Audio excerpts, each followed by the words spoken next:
सबसे पहले जामिया एक मोहब्बत है, ख्वाब है मेरा। और बैकग्राउंड जो था साइंस था।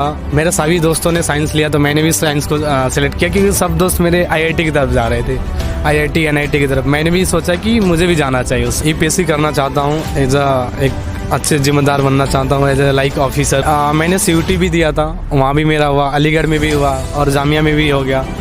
लीगल के लिए मैंने पढ़ा था एपी भारद्वाज एंड यूनिवर्सल की जो क्लैट की बुक आती है, मैंने उसको भी पढ़ा था। और पॉलिटी के लिए एहतसाम लॉ में है शोएब सर, एक्चुअली वहीं पढ़ाते थे। करंट अफेयर्स के लिए मैंने बेसिकली दृष्टि आईएएस हुआ, जीके टुडे हुआ। कुछ एहतसाम लॉ के द्वारा कंपाइलेशन मिल रहा था, मैंने वहीं से उसका सोर्स लेके खुद से पढ़ा, याद किया। मैंने दो जगह से मैंने सोर्स लिया था। पहला जो था एग्जाम वेदा और दूसरा था एसपी बख्शी बुक्स इंग्लिश के लिए। डेट दो मेरे लिए बहुत हेल्पफुल हुआ। अजीब सर पढ़ा रहे थे ये मैथ्स रीजनिंग, तो मैंने उन्हीं से किया था। मैं जूनियर्स को यही मैसेज देना चाहता हूँ कि कंसिस्टेंस के थ्रू से पढ़ाई करे और दुआ करे, अल्लाह नमाज पढ़े। और ये सब है कि जो कंटिन्यू पढ़े, है ना कि हफ्ते में 2 दिन पढ़ रहे हैं 3 दिन पढ़, वैसे नहीं। आप डेली पढ़िए, 6 घंटे क्यों ना पढ़िए, 7 घंटे क्यों ना पढ़िए उसको, बट पढ़िए ज़रूर। सोना भी बहुत ज़रूरी है, 7 या 8 घंटा बहुत ज़रूरी है सोना। कर रहे हैं तो में ऐसा हो गया था कि मैं डीमोटिवेट हो गया था, भाई एग्ज़ाम कैसे निकालेंगे। अच्छा, मुझे बहुत डर लग गया था। अफजल भाई हैं, अफजल सर, उन्होंने मुझे बताया, बहुत समझाया मुझे। तो बाद में फिर डीमोटिवेट होते, फिर उनसे मैंने गाइडेंस लिया, फिर मोटिवेट कर रहे थे मुझे। माशाल्लाह मैंने आ ही गया यहाँ तक। Hello everyone and welcome to the Ehtesham law again. ठीक है, तो आज हमारे साथ नज़ीर आलम है, जिनका रैंक 3 मुस्लिम ओबीसी कैटेगरी में रहा है Jamia Millia Islamia BLLB entrance examination. And इनका अलीगढ़ मुस्लिम यूनिवर्सिटी कोलकाता सेंटर में इनको अलॉट हो चुका था, लेकिन अपग्रेड होके इनको फाइनली अलीगढ़ मुस्लिम यूनिवर्सिटी मेन कैंपस अलीगढ़ में मिल चुका था। तो चलिए आज नज़ीर आलम से इनकी law as a profession choose करने की जर्नी से लेके Jamia BLLB entrance examination clear करने तक की सक्सेस की जर्नी को जानते हैं। तो चलिए इनसे बात करते हैं। तो नज़ीर आलम, सबसे पहले अपना इंट्रोडक्शन दीजिए। जी अस्सलाम वालेकुम, बहुत बहुत शुक्रिया। वालेकुम अस्सलाम। मेरा नाम नज़ीर आलम है, मैं बिहार के रहने वाला हूँ, बिहार बेतिया का। और हाल ही में मेरा जामिया मिल्लिया इस्लामिया सिलेक्शन हुआ है। तो आपका नेक्स्ट क्वेश्चन मेरे हिसाब से ये है कि आपका बेसिकली आपने 12th स्टैंडर्ड कौन सी स्ट्रीम से की है, आपका कौन सा बैकग्राउंड रहा है? बेसिकली मेरा बैकग्राउंड जो था साइंस था। मेरे सभी दोस्तों ने साइंस लिया तो मैंने भी साइंस को सिलेक्ट किया, क्योंकि सब दोस्त मेरे आईआईटी की तरफ जा रहे थे, आईआईटी एनआईटी की तरफ। मैंने भी सोचा कि मुझे भी जाना चाहिए उस साइड। तो आपने साइंस एज आ स्ट्रीम को चुन के आपने 12th क्लास में, तो आप ये बताइए आपने साइंस चुनने के बाद आपने लॉ एज अ प्रोफेशन को ही क्यों चूज़ किया?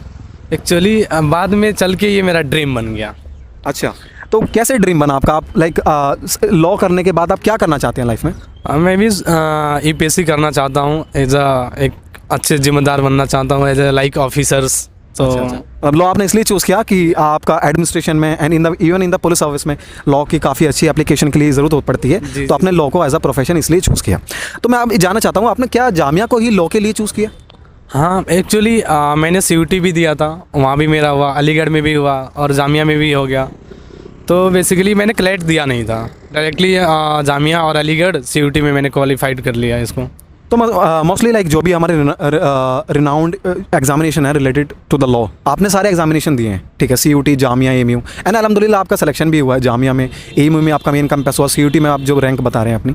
तो मैं आपको ये जानना चाहता हूँ, आपका ये जामिया मिल्लिया इस्लामिया में, जैसा कि आपका यहाँ तक का सफ़र रहा है, आपका ये कौन सा अटैम्प्ट था जामिया मिल्लिया इस्लामिया का? सबसे पहले जामिया एक मोहब्बत है, ख्वाब है मेरा। हाँ। और मेरा सेकेंड अटेम्प्ट था जामिया बीएलएलबी का।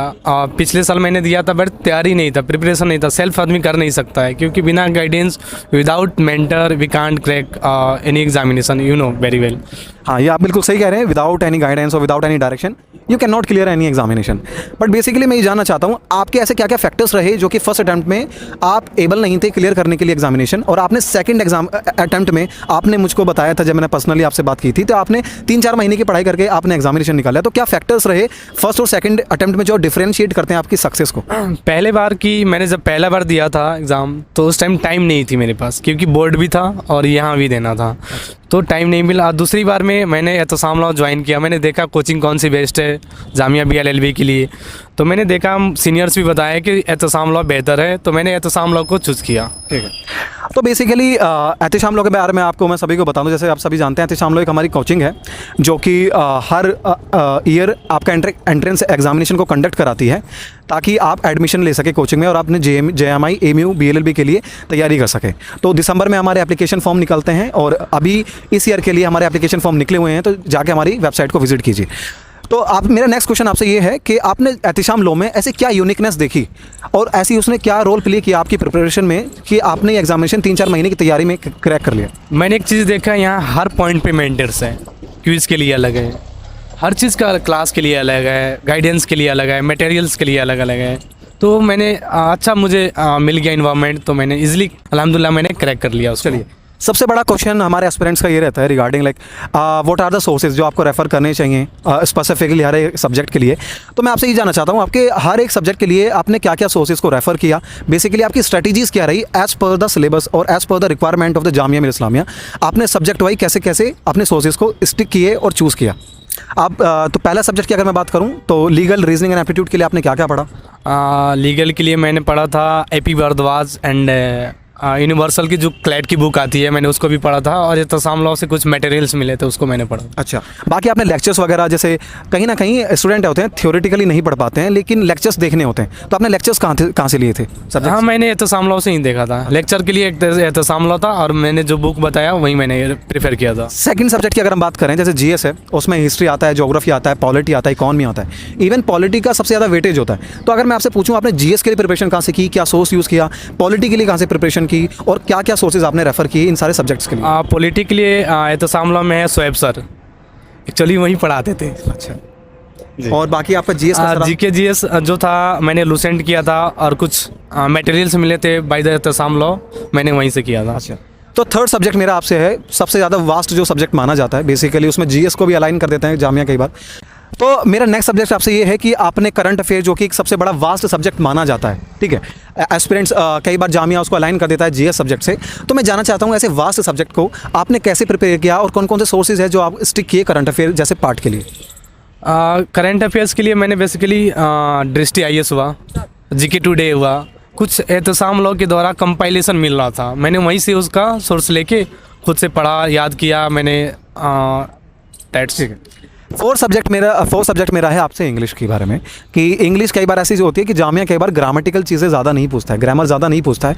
आपने इंग्लिश जैसे सब्जेक्ट को काउंटर करने के लिए क्या स्ट्रैटेजी बनाई, क्या सब्जेक्ट को क्या सोर्सेज को चूज़ किया? मैंने 2 जगह से मैंने सोर्स लिया था। पहला जो था एग्ज़ाम वेदा और दूसरा था SP बख्शी बुक्स इंग्लिश के लिए। दैट्स दो मेरे लिए बहुत हेल्पफुल रहा। और आपने लेक्चर्स कहाँ से देखे इंग्लिश के लिए? एहतसाम लॉ से ही देखा था मैंने। मतलब बेसिकली आपने लेक्चर्स और काफ़ी सारा मटेरियल है एहतसाम लॉ से आपने कंपैरिजन किया और आपने वैल्यू एडिशन के लिए बुक्स भी रेफर किए हैं, SP बख्शी हो गया, एग्जाम वेदा जैसी वेबसाइट होगी। फिफ्थ सब्जेक्ट की अगर मैं पूछना चाहूँ तो मैथ और रीजनिंग जैसा सब्जेक्ट जिसमें 10 नंबर के क्वेश्चन आते हैं, आई थिंक आपने उस सब्जेक्ट को कैसे काउंटर किया?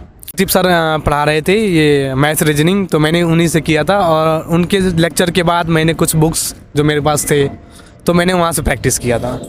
तो मतलब अल्हम्दुलिल्लाह आप सारे सब्जेक्ट का आपने स्ट्रैटेजी बता दी है। तो आप एक मैसेज क्या देना चाहेंगे एस्पिरेंट्स को बेसिकली जो कि तैयारी कर रहे हैं एंट्रेंस एग्जामिनेशन की? आपने जो अपनी स्ट्रैटेजी बताई तो उनको आप क्या मैसेज देंगे? मैं जूनियर्स को यही मैसेज देना चाहता हूँ, बाय द कंसिस्टेंस, मतलब कि कंसिस्टेंस के थ्रू से पढ़ाई करे और दुआ करे, अल्लाह नमाज़ पढ़े, और ये सब है कि जो कंटिन्यू पढ़े, है ना कि हफ्ते में 2 दिन पढ़ रहे हैं 3 दिन पढ़, वैसे नहीं, आप डेली पढ़िए, 6 घंटे क्यों ना पढ़िए, 7 घंटे क्यों ना पढ़िए उसको, बट पढ़िए ज़रूर। और मैं ये कहना चाहूँगा सोना भी बहुत ज़रूरी है, 7 या 8 घंटा बहुत ज़रूरी है सोना। मतलब बेसिकली आप ये कहना चाह रहे हैं कि स्टूडेंट एज एस्पिरेंट की लाइफ में कंसिस्टेंसी बहुत मैटर करती है किसी भी एग्जामिनेशन को निकालने में, चाहे वो जामिया ही क्यों ना हो, AME ही क्यों ना हो, और एक प्रॉपर हेल्थ केयर रूटीन भी आपका होना चाहिए। ऐसा नहीं है कि आप पूरी रात पढ़ रहे हैं और अपनी हेल्थ को ख़राब कर रहे हैं। तो में ऐसा हो गया था कि मैं डिमोटिवेट हो गया था, भाई एग्ज़ाम कैसे निकालेंगे। अच्छा, मुझे बहुत डर लग गया था। अच्छा, तो वो उस चीज़ को आपने कैसे काउंटर किया? मैंने एहतसाम लॉ के अफजल भाई हैं, अफजल सर, उन्होंने मुझे बताया, बहुत समझाया मुझे, तो मैंने उनकी जो बातें जो थी बहुत अच्छी लगी, मैंने किया, उनको फ्लो किया, मैंने वहीं से किया, स्टार्ट भी किया। बाद में फिर डिमोटिवेट होते, फिर उनसे मैंने गाइडेंस लिया, फिर मोटिवेट कर रहे थे मुझे, माशाल्लाह मैंने आ ही गया यहाँ तक। तो अल्हम्दुलिल्लाह आप अपने डेस्टिनी कॉलेज में हैं, बेसिकली जामिया मिल्लिया इस्लामिया में अभी हम खड़े हुए हैं, इनका इंटरव्यू ले रहे हैं। तो आप ये बताइए कि जामिया का कल्चर कैसा लगा, सीनियर्स का कोऑर्डिनेशन कैसा लगा, प्रोफेसर्स कितने अच्छे से पढ़ा रहे हैं लॉ के, आपको क्या क्या ऐसी एक्टिविटीज़ देखने को मिली जो आपको बड़ी फैसिनेटिंग लगी, काफ़ी अच्छा लगा जामिया के बारे में? सबसे पहले लॉ फैकल्टी यहाँ एक्सपोजर थोड़ी है, एक्सपोजर अच्छी खासी है, और हमारे यहाँ सीनियर्स भी अच्छे हैं, जो लगता नहीं है कि मतलब हर तरह से गाइड करते हैं, लाइक असाइनमेंट हुआ, एग्जाम से हुआ, प्रोजेक्ट जो भी हो, सब तरह से गाइड करते हैं वो लोग, और टीचर भी सही है यहाँ की, बस मैं यही कहूँगा। सो बेसिकली आपने मतलब एग्जामिनेशन आपने फाइनली अपने कॉलेज में आ चुके हैं, तो बहुत बहुत शुक्रिया नज़ीर आलम हमारे साथ जुड़ने के लिए। आपकी स्ट्रेटजी से काफ़ी सारे एस्पिरेंट्स हैं जो कि तैयारी करते हैं, सेकंड अटेम्प्ट में डीमोटिवेट होते हैं। आपने अपनी स्ट्रेटजीज़ को अच्छे से बताया, वो अपनी स्ट्रेटजीज़ को अलाइन कर पाएंगे अच्छे से आपकी स्ट्रेटजी से। और एट द एंड में मैं यही कहना चाहूँगा स्टूडेंट से, अगर आप कंसिस्टेंट है, आपके पास सही डायरेक्शन है, सही आपके पास गाइडेंस है ना, you will be able to clear this examination within the 3 months। आपके पास अगर 3-4 महीने की प्रिपरेशन है, अगर आपके पास गाइडेंस है, आप आसानी से क्लियर कर सकते हैं। ऐसा कोई इतना बड़ा एग्जामिनेशन नहीं है कि आपको एकदम पूरा डर लग जाता है, डिमोटिवेशन कई बार स्टूडेंट हो जाते हैं। तो बहुत बहुत शुक्रिया Nazir Alam, and thank you for your future.